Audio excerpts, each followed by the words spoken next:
Kia ora and welcome to Canterbury Live. It's Wednesday, 4th of June. I hope you've enjoyed your hump day. Can't believe the week is nearly over. It's great, those 4-day weeks, isn't it? Well, we have a couple of birthdays to celebrate, both 39. But first up, the boss, Bruce Springsteen. Look at that fine specimen of a man. Can you believe he's 64? Hello. He looks amazing. And today was the day that Born in the USA, the studio album was released, 4th of June 1984, and it was the best-selling album of 1985. He sold 15 million copies in the US alone and 30 million worldwide. Incredible guy, went up and saw in Auckland, performed constantly for 3 hours. Amazing stamina. But moving on to the birthday babies, it's Angelina Jolie there with Brad Pitt. That was taken just a couple of weeks ago. She's 39 today, and of course, yes, with her current partner Brad Pitt, they have 6 children. 3 are adopted, 3 are biological, and of course she is renowned though for her being an ambassador for the UN, humanitarian work, and of course she was very brave and had a double mastectomy as her mother died of breast cancer. So very, very strong woman. And last but not least, we have Russell Brand, actor and comedian. He's seen here with Imran Jemima Khan, who is the ex-wife of Imran Khan, the cricketer. So they're currently dating, and he's 39 today. He calls himself the S&M Willy Wonka. Funny enough, because he has been treated for a sex and drug addiction and also been diagnosed with ADHD, and he's bipolar. And if you've ever watched him in an interview, or with his stand-ups, you can see why. A very, very funny man. Well, coming up on today's show, we are out and about. We're out at Rangiora Vet, Pets at the Vet, and we're catching up with Martha.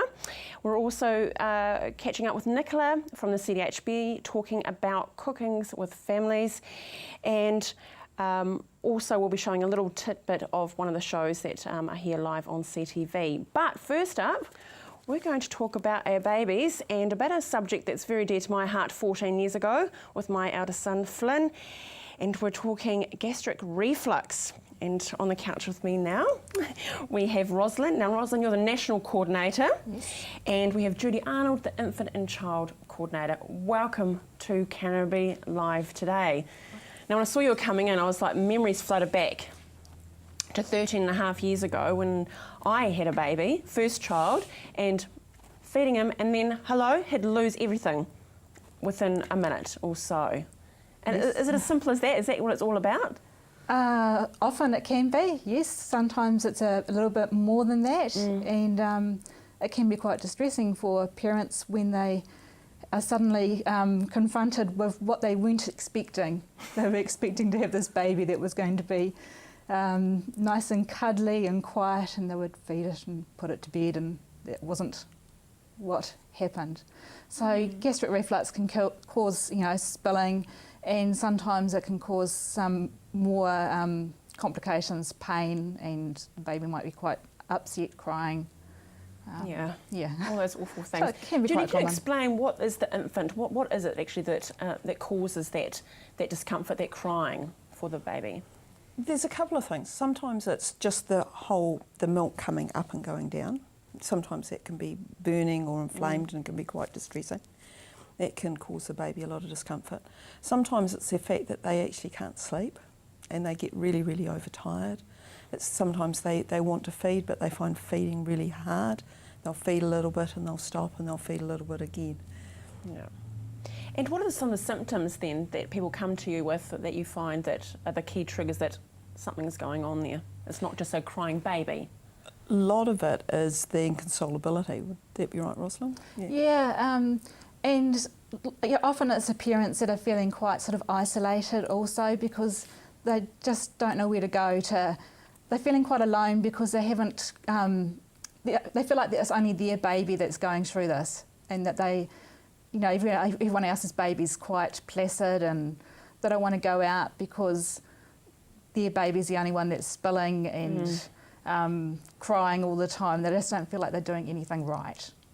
So would the GP the best person to go to, or do you have a conversation with your plunket nurse? Would you hope that they'll pick it up? Either. Yeah. Both, often. Yeah. Right. And what can we do then to, for me it was a paediatrician. he prescribed something and it was like the magic ticket, the lottery ticket that he stopped. But what other things can you do to actually stop the gastro? Sometimes it's just time, and sometimes it's knowing how to manage the baby. It's about knowing that it's actually okay sometimes just to hold the baby upright. Sometimes it's when babies go and they start lying down that they get really distressed and upset. So just knowing that what to do and how to manage a baby. I think talking to health professionals is the very first place to start, and just finding somewhere to listen to, and also being brave enough to share the story with other people. Yeah. We always think that it's about us and that we're the only one, and sometimes when you start talking you find out that other people are actually struggling with the same thing. And it must be stressful also, Rosalind, when you have other children, that you have a baby but you may also have toddlers as well. Yeah. Do you find that the parents are distressed as well? Yes, and I think overstressed? that's what it is sometimes for parents when they've got, a toddler and they're trying to juggle a baby and they feel like they're ignoring the other toddler, not quite sure what to do. Yeah. So what support networks do you offer to families that are going through this? So I'm the National Coordinator of the Gastric Reflux Support Network. So we have a website that parents can come to and join up, and we also have a 0800 number that they can phone. So from there they can meet up with other parents around New Zealand. So we're, as I say, we're national. So that's quite a good way for them just to make contact with other people and know that they aren't alone, that there's other people out there. They might not actually physically get together, but just being able to share with someone else is something that they find really important. Yeah, that must be invaluable.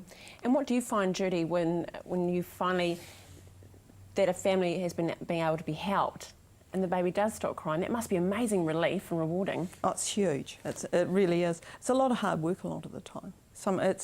What I do is I go in and I spend time in the home, and I can be there for as long as families need me to be there. And a lot of it is just watching and helping the mums focus on the good things that they're doing and working out the good things that they can do, and knowing what is okay for now. Yeah. And that it will actually get better.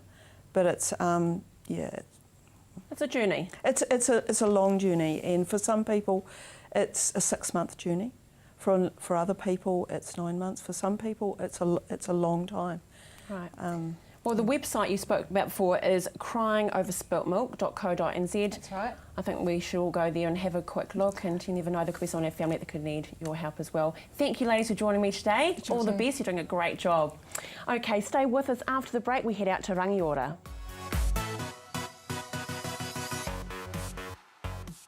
Tomorrow Today is your science program, presenting a comprehensive overview of the latest trends in science and research. Tomorrow Today, Tuesday night at 7:30 p.m, right here on CTV. My son's helped me greatly with my independence now that I've got more mobility. Mum, I've been looking into stand assist chairs from More Mobility. They recline back with a footrest, then when you want to get out of them, they stand you up. You can even sleep on them. More Mobility can bring one out for a free trial. There's even electric beds too. What do you think? For more range and more expert advice, see More Mobility, corner Clarence and Princess Streets off Blenheim Road. What a difference more mobility makes. Christchurch has its very own enchanted utopia, the Hitching Post. Pop in and see for yourself. A magical assortment of handmade creations, custom-made candles and artwork. Choose from our huge range of water features, garden art and imported giftware. Specialists in handcrafted metal artwork made in store. Nestled on 722 Marshlands Road. The Hitching Post, defining art our way. Blackwells has a proud history presenting leading vehicle brands, extensive backup and service for a total one-stop driving experience. Holden, Mazda and HSV new and used vehicle sales, servicing, parts, paint and panel, Isuzu truck sales and service, all together in one convenient location. More selection, more value, more quality and more reasons to make Blackwells your number one choice. Visit Blackwells today, corner Waterloo Racecourse Road, Sockburn, or online at blackwells.co.nz. CTV News and Weather, first at 5. Be the first to find out about the rebuild, local politics, business, sports, culture and community. CTV News and Weather, first at 5, only on CTV. Welcome back to Canterbury Live. Well, are you looking for a new vet? Someone to look after the very important members of your family? Then stay with us. We're heading out to Rangiora Vet.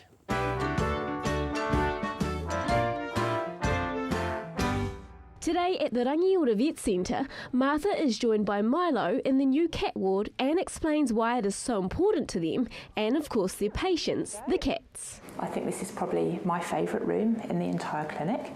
As you can probably hear, hopefully, it's very quiet, very still. It's completely separate from the dog ward and it's soundproofed as well, so they don't get to hear anything when they're in here. All of the cages, you can see, are arranged so that they're in a linear line and they don't have to look at any other cats, which is a huge stress relief in pussycats that are coming into the clinic. We find that cats don't like dogs, but we find more that cats don't like other cats. We also do a lot of environmental enrichment that stops them hopefully from becoming too stressed when they're in the hospital. It's quite a hard place to be when you're away from your family and you're not feeling very well. So there are lots of things that we can do that make them feel more at home and less stressed. So the first thing is quiet, warm room.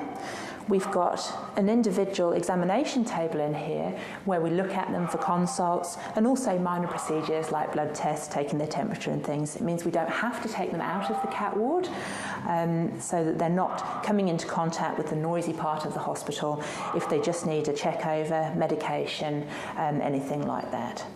The other thing that we do is we individually personalise their cages. Depending on the cat and depending on what they're here for, we'll give them bits and pieces to hide underneath, things to climb up, things to climb under.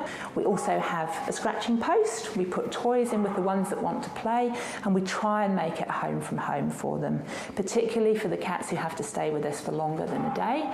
We also really encourage owners to come in and sit and have some time with their patients or their pets. It just means that they get that contact, they can be part of our plan for getting them back on their feet again, and it means that the patient gets to see somebody from home, a familiar face, and we really feel that helps with getting them to heal.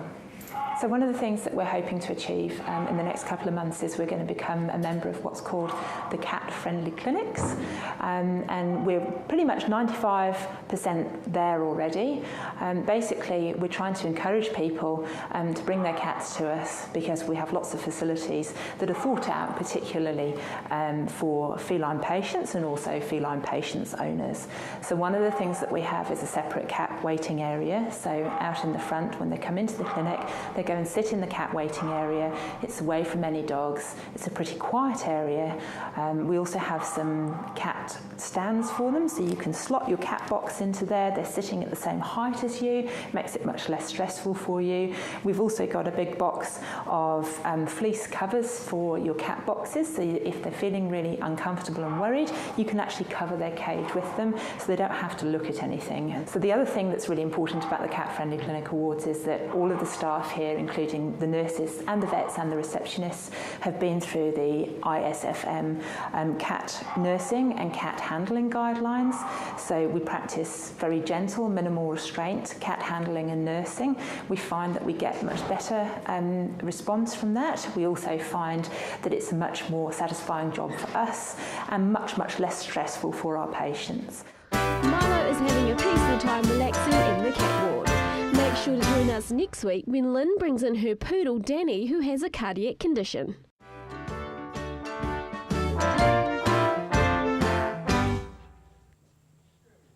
Welcome back. Well, the Rangiora Vets is the place to be. Let's talk about the Ritz. My goodness.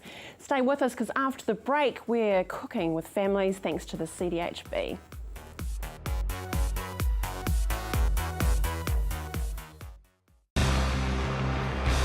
Red and Black Sports match of the day in the Press Cup this week.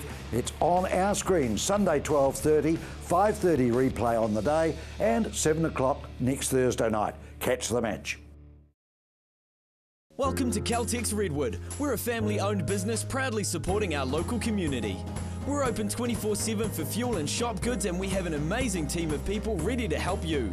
Save at least 6 cents per litre using AA Smart Fuel cards. We also offer great value on our LPG bottle fills. We have a full workshop and Bridgestone Tyre Centre. Our mechanics and tyre technicians will get your car sorted. Caltex Redwood, we're just down from St Bede's on Main North Road. Caltex Redwood, what drives you? Come on down to Ferrymead Golf. Care for a game of paintball? How about some swings on the old driving range? Or on our par 3 9-hole golf course? Test your skills on the mini golf course or have a go at the air gun shooting range. Then relax at the Wow Cafe with one of our super succulent Wow Burgers.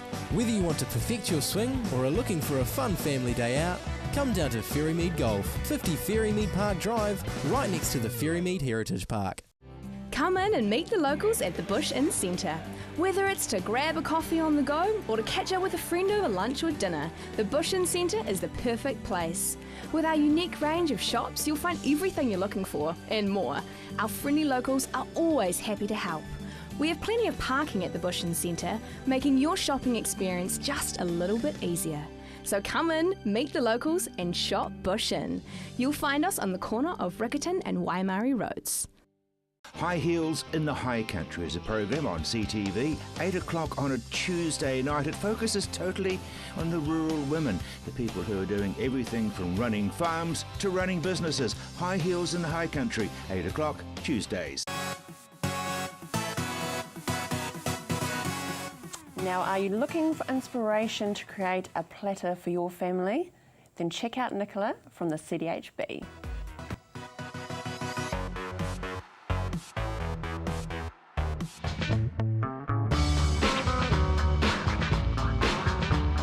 You've been invited to a party, you've had a hard day at work, and now you've come home and have to prepare a platter and get organised in an hour. So we've got some ideas today that you can make a simple platter with some ingredients. If you've had a bit of a think about it beforehand and you've got them ready in your fridge, and you should be able to put this together in half an hour and be ready to go and have something really amazing to show your friends. So we're just going to start with something quite simple. It's just a bit of a take on sushi without the rice. So we're just going to cut cucumber, and this is a really simple base for any sort of hors d'oeuvre, of course, because you don't have to do any cooking, all ready to go just like that. And what I've got here is just some tinned salmon, and I've just crushed that up. You really don't need much, and that's the beauty of these ideas, that often if you've got something just left over in the fridge, you can use all sorts of bits and pieces that you've got rather than going and buying a whole lot of new ingredients. So I've just put some low-fat mayo in there, and that's one big thing. The low-fat mayo is much better for us, of course, because normal mayonnaises can be up to 80% fat. So I want to try and avoid that if you can, especially at this time of year where there's lots of this sort of eating. So I'm just mixing in wasabi as well, and you will know if you've ever had a kick of wasabi that you don't want to have too much of that in there, because it really does give you a whack to the nose if it's too strong. So just a little bit of wasabi and a bit of mayonnaise. I'm just going to spoon that mixture onto the cucumber, just a little bit on each one. You could actually use fresh salmon or fresh tuna if you really wanted to do something a bit special. But the tinned salmon, most people have some tinned salmon in the cupboard, which is always easy to just grab if you're doing this sort of thing. So just pop a little bit of lemon on each one. That's just adding a little bit of colour. And just for that extra flavour that does sort of link up with the sushi taste, a little bit of pickled ginger. So that wasabi and that ginger together really do work nicely together. Right, so for our next one, we're going to use little bamboo boats. And if you haven't seen these before, if you Google bamboo boats, you will find a whole lot of local people who sell these in all sorts of amounts, so you don't have to invest a huge amount just to get them, but they make a really good change to a platter. So I'm just putting what was a really popular salad last year in these ones, and this is the rocket, pear, walnut and blue cheese, their other ingredient in these. So I've just chopped that rocket up. You'll see it's fitting in there quite nicely, and that's because I've just chopped it up not too finely, but just so that it fits in there. And the same with cheese. I've just chopped everything up so that you don't have to gobble the whole thing in one mouthful, because that's sort of too much when you're trying to hold a drink and have these as well. So just pop that cheese in there, a couple of bits of cheese in each one. And same with the walnuts. You can actually roast those walnuts if you have time, just in a little bit of oil and a little bit of salt. That makes them extra tasty, but of course you don't have to. If you're trying to put this together in half an hour, you might not have time to do those sorts of things. So then just a little bit of pear, and again, the pear is beautiful if you have time to roast that with a little bit of honey the night before. That is really amazing too. So just drizzle over a tiny bit of balsamic on those, and I just put a little cocktail fork with these. And like I say, you could do the same if you put any sort of little mini salad in those. Have a cocktail fork, but of course if you don't have cocktail forks, a toothpick would be fine. Well, that just makes a really interesting looking salad there. So the next one we're going to do, these are little mini cheese boards, and I find these really neat if you've had some people over the night before, and you know what it's like when you put a cheese board out, you end up with little bits of cheese, little bits of olives, little bits and pieces all through your fridge that you can't really make another cheese board out of because you don't have quite enough of everything. So these little individual cheese boards on these lovely bran biscuits, I've just got a little bit of brie here. You can put any cheese on it. You could put a combination of cheeses if you wanted to. And I've just got some gherkin. These are just little bits and pieces of things I found in the fridge. A little bit of gherkin. Try and mix up your colours so that they look really attractive. So I've got the green of the gherkin, the purple of the grapes, and then I've just got some fruit jelly. And you could put pesto, a little bit of pesto on these, any sort of dip that you have in the fridge left over that you would normally put on a cheese board, just to add all those flavours together. So that looks really different too, and easy for people to pick up and take away and have their own little cheese board. Now the last thing I'm going to set up is just some kebabs, and you can see we're trying to go for different looks with each of the items there.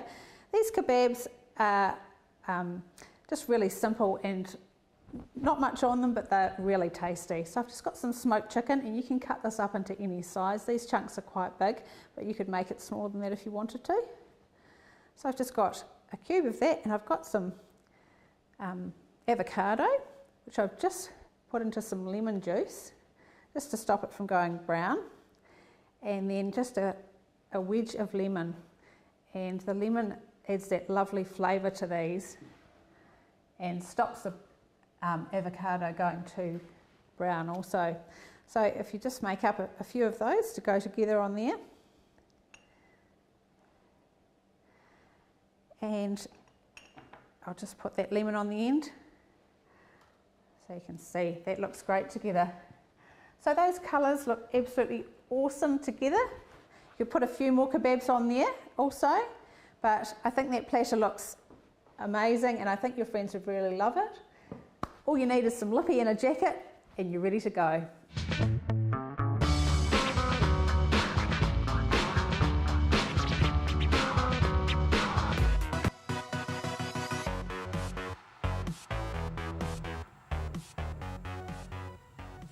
Yummo. Now we're all talking about what we're going to have dinner tonight. I hope you're having something yummy. Thank you so much for joining us today on Canterbury Live. Have a wonderful night. And we're now going to leave you with Wild Spirits. A bit of a teaser for you. See you tomorrow.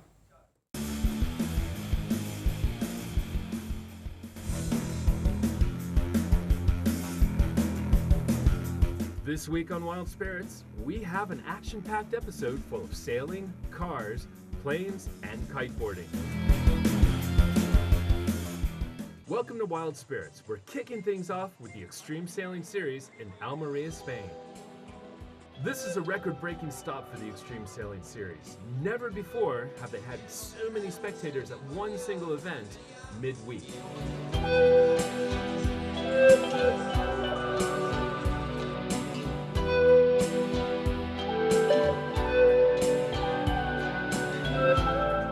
These large crowds are not fazing the teams though, as they prepare to head out onto the water and battle it out.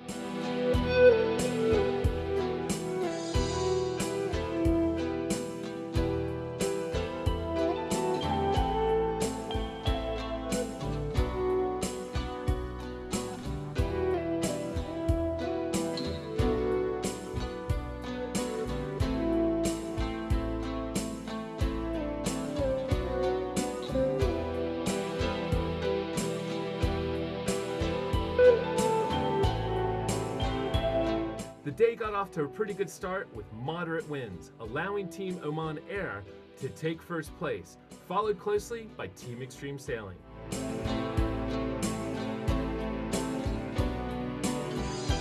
The second race saw Team Extreme Sailing hold on to their second place, but it was Team New Zealand that stormed across the finish line first.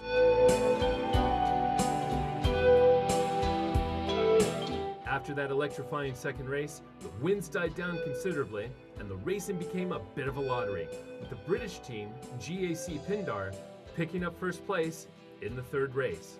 But it was all bad luck for Team Extreme Sailing as they clipped a buoy and failed to finish the race. From there, they just couldn't come back.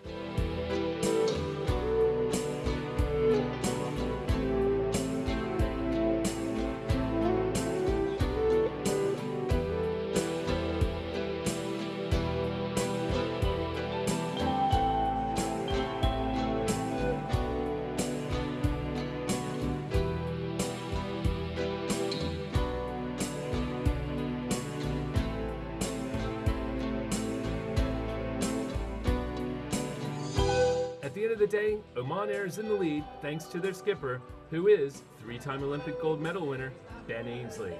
They are ahead of Group Edmond de Rothschild of France and America's Cup Syndicate, Emirates Team New Zealand. Equal on points and right behind are teams GAC Pindar and Extreme Sailing. Yeah, in general it's a quite good day. I mean, in this breeze everything can happen and it can go really wrong.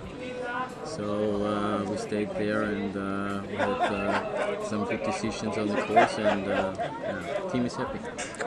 And normally you never give up if you're a sailor or sportsman like we are, and it's also here on the race course. I mean, we are also fighting here for each place, and it's the same in the overall standing. We fight till the end, and we're still looking forward for the podium. I think there's still a good chance for us to catch up and finish the whole event on the third position.